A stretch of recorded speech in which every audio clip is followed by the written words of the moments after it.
ಜಿಲ್ಲೆಯಲ್ಲಿ ಮಾನವ ಹಕ್ಕುಗಳ ಉಲ್ಲಂಘನೆಯ ದಾರುಣ ಘಟನೆಯೊಂದು ಬೆಳಕಿಗೆ ಬಂದಿದ್ದು, ಕೂಲಿ ನೀಡದೆ ಅಮಾನವೀಯವಾಗಿ ಕೂಡಿ ಹಾಕಲಾಗಿದ್ದ ಸುಮಾರು 18ಕ್ಕೂ ಹೆಚ್ಚು ಕಾರ್ಮಿಕರನ್ನ ಪೊಲೀಸರು ಸಿನಿಮೆಯ ಶೈಲಿಯಲ್ಲಿ ದಾಳಿಯನ್ನು ನಡೆಸಿ ರಕ್ಷಿಸಿದ್ದಾರೆ.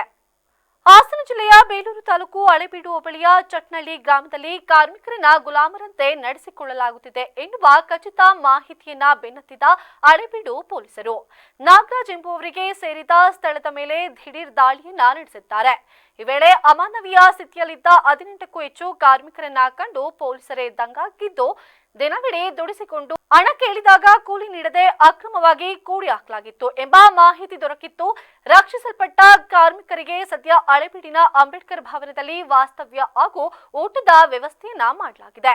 ಈ ಪ್ರಕರಣ ಪ್ರಮುಖ ಆರೋಪಿ ನಾಗರಾಜ್ ಎಂಬಾತನ ಮೇಲೆ ದಾಳಿಯ ಸುಳಿವು ಸಿಗುತ್ತಿದ್ದಂತೆ ಪರಾರಿಯಾಗಿದ್ದಾನೆ. ಹಳೇಬೀಡು ಪೊಲೀಸರು ಆತನಿಗಾಗಿ ಬಲೆಯನ್ನ ಬೀಸಿದ್ದಾರೆ. ನಾವು ಡ್ರೈವರ್ ಕೆಲಸ ಹೋಗಿದ್ವಿ, ಅದ್ರ ಎಲ್ಲ ಸಿಕ್ಕಿಲ್ಲ ಅಂತ ಅಲ್ಲಿ ಸರ್ಕಾರಲ್ಲಿ ಇದ್ದಿದ್ವಿ. ಹಾಸನ ಅಂದ್ರಲ್ಲ, ನಮ್ಮೂರು ಅರಸೀಕೆರೆ ಹೆಂಗೆ ಹತ್ರ ಆಗತ್ತಲ್ಲ, ಹಂಗೆ ಹೋಗೋಣ ಅಂತ ಇಲ್ಲಿ ಬಂದು ಟೊಮಾಟೊ ಕೀಳೋದು ಏನು ಇದರಲ್ಲಿ ಕಿರೇಟ್ ಎತ್ತೋದು ಅಂತ ಹೇಳಿದ್ರು. ಅದು ಏನೂ ಇಲ್ಲ. ಇವ್ರು ಬಂದರೆ ಇಲ್ಲಿ ಶುಂಠಿ ಕೀಳೋದು, ಮಣ್ಣು ಹಾಕೋದು, ಗುದ್ಲಿ ಯಾವತ್ತೂ ಹಿಡ್ದಿಲ್ಲ ನಾವು. ಇಲ್ಲಿ ಬಂದು ನಾವು ಇರೋದು 9 ತಿಂಗಳಿಂದ ಕೆಲಸ ಮಾಡ್ಕೊಂಡಿದ್ದೀವಿ. ನಮಗೆ ಊಟ ಬಿಟ್ಟರೆ, ಎಣ್ಣೆ ಬಿಟ್ಟರೆ ₹1 ದುಡ್ಡು ಸಿಕ್ಕಿಲ್ಲ ನಮಗೆ. ಹತ್ರ ಜಾಗೋಲು ಹತ್ರ, ಅರಸೀಕೆರೆ ಹತ್ರ ನಮಗೆ ಹೋಗೋಕ್ಕೆ ಚಾನ್ಸಸ್ಸೇ ಇಲ್ಲ.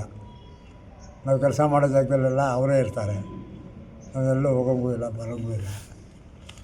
ಯಾರು ಕರ್ಕೊಂಡೋಗಿದ್ದಾರೆ? ಅವರು ನಾಗಣ್ಣ ಅವರು ನಮಗೆ ಕರ್ಕೊಂಡೋಗೋದು ಕೆಲಸ ಮಾಡಿಸೋದು. ಯಾವರು ಕರ್ಕೊಂಡೋಗಿದ್ರು? ಚಟ್ನಳ್ಳಿ ಗಂಗೂರು ಜಾಗೋಲ್ ರೋಡು. ಯಾರು ನಾಗಣ್ಣ? ಯಾರು ಅವರು ನಮಗೆ ಕೆಲಸ ಮಾಡಿಸ್ತಾರೆ. ಅವ್ರದ್ದೇ ಎಲ್ಲೆಲ್ಲಿ ಕೆಲಸ ಸಿಗುತ್ತೆ ಅಲ್ಲಿ ಕರ್ಕೊಂಡೋಗಿ ನಮಗೆ ಕೆಲಸ ಮಾಡಿಸ್ತಾರೆ. ಕೆಲಸ ಇದ್ದೇ ಇರುತ್ತೆ.